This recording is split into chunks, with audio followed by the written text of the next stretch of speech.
The world didn't break in one moment. It shifted slowly, quietly, beneath the surface. Most people never felt it. Most governments pretended not to see it. But the day Russia was cut from SWIFT, the world changed forever. For decades, the dollar wasn't just a currency. It was a system, a weapon, a passport into the global economy. Every nation needed dollars. Every bank depended on them. Every major transaction, shipment, and deal flowed through one financial network. One gate, one center of power, and the United States controlled that power. It was a world built on trust. A world where countries assumed the dollar would always be neutral, reliable, safe. The kind of safety that gives a currency its dominance, but trust is fragile, and when broken, it never returns the same. When Russia invaded Ukraine, the West responded with something stronger than sanctions. They removed Russia from SWIFT, cutting it off from the international banking system. A country with nuclear weapons suddenly disconnected like it was nothing more than a misbehaving child. The West celebrated. Analysts called it the ultimate punishment. Politicians said Russia was finished. But history rarely works the way people expect. Because the moment Russia was removed from SWIFT, every other nation on Earth realized something terrifying. If they can do it to Russia, they can do it to us. And with that single thought, the foundation of the dollar system cracked. In China, leaders sat in silence, taking notes. In India, planners began drafting backup systems. In Saudi Arabia, quiet conversations began about alternatives. In Africa and South America, governments wondered how vulnerable they truly were. SWIFT was no longer a neutral financial tool. It was a switch one country could flip, to cut off another from the world. And no nation wants to live with someone else's hand on that switch. So countries began building escape routes. China expanded its CIPS system. Russia created its own SPFS system. India began settling trade in rupees. BRICS nations started exploring a shared currency. The Middle East began accepting non-dollar transactions. And central banks across the world bought gold at a rate not seen in half a century. None of these actions alone were big enough to shake the world. But together, they marked the beginning of a new era, a slow, quiet rebellion against the dollar. America believed it had weakened Russia, but instead, it weakened its own currency. Because dominance doesn't fall with a scream, it fades with a whisper, as nations quietly walk away. The dollar didn't collapse. It simply began losing the one thing that made it powerful: inevitability.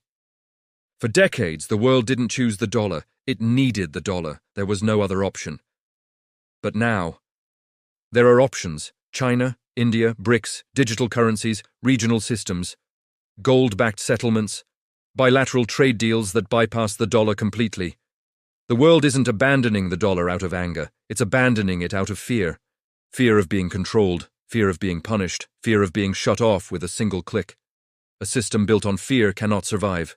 The new global structure forming today isn't about one currency replacing another. It's about many currencies sharing power. A multipolar world. A world where no single nation controls everything. And this world was born the moment SWIFT became a weapon. Inside the United States, most people still don't understand what happened. They argue about politics, they debate inflation, they watch markets rise and fall.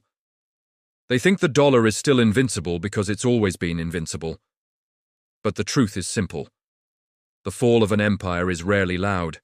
It begins quietly, in decisions that seemed harmless at the time, in actions meant to punish someone else, but that end up weakening the one who delivers the punishment. Russia survived without SWIFT. The dollar did not survive unchanged. Its dominance was wounded, its trust shaken, its future rewritten. The world began moving away, step by step, deal by deal, year by year. This shift cannot be stopped. It cannot be reversed, because once a country builds a backup system, it never goes back to relying on just one. Why would it? Why would any nation trust a system that can remove them overnight? The transformation is already here. Trade between Russia and China is now mostly non-dollar. India buys oil from Russia using rupees. Saudi Arabia is negotiating oil deals without USD. Europe is discussing digital alternatives. Africa is building regional payment systems. The old world is fading, the new world is forming, and the United States can no longer control the direction. But this isn't the collapse of America.